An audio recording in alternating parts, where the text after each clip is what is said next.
There's nothing in the Atlantic and nothing in the Pacific, so we're mainly going to focus on safety and preparedness.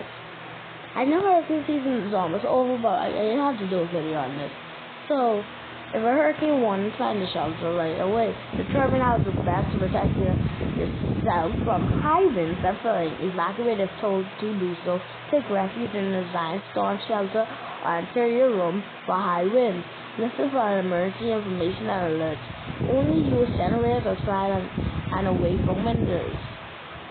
Turn around, don't drown, do not walk, swim, or drive through flood waters.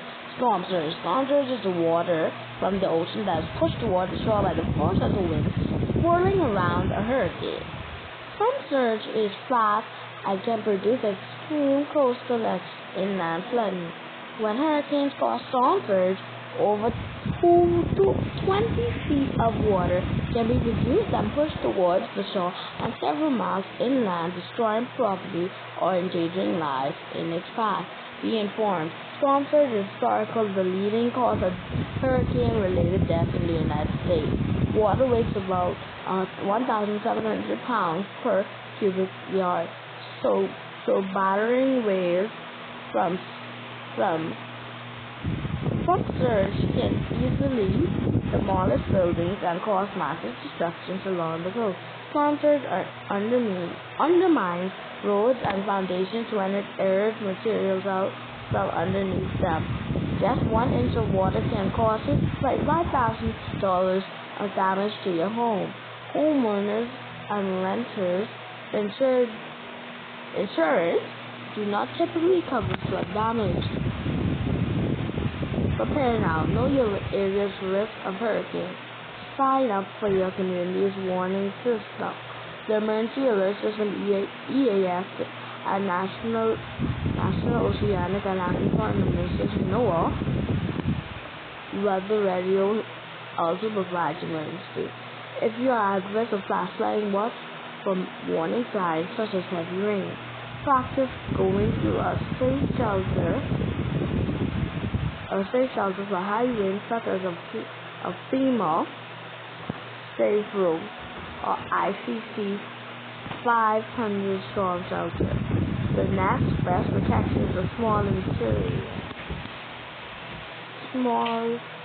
interior window-lit room in a sturdy building on the lowest level that is not subject to flooding. Based on your location and community plan, make your own plans for evacuating or sheltering in place. Become familiar with your evacuation zone and the evacuation route and shelter locations. Gather need supplies for each city. So guys, you can just read the rest of this. So these are all the tips. These tips.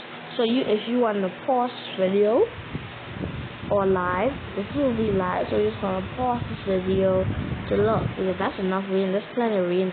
This would be like 10 minutes video. Maybe I should do this. So I didn't finish that. From 36 hours from arrival. Turn on your TV or radio in order to get the latest weather updates and emergency instructions. Restock your emergency preparedness kit. Include food and water significant for at least 3 days and medications, a flashlight, batteries, gas, and first aid supplies.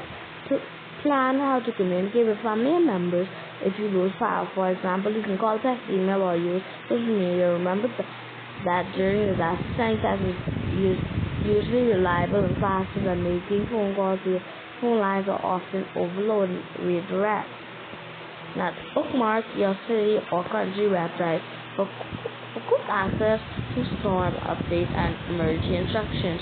Bring loose, lightweight objects inside that could become projectiles in high winds. Example, patio furniture, garbage cans, anchor objects that will be unsafe to bring inside. Example, propane tanks, and trim or remove trees close enough to fall on the building. Cover all the home's windows. Permanent from shutters offer the best protection for windows.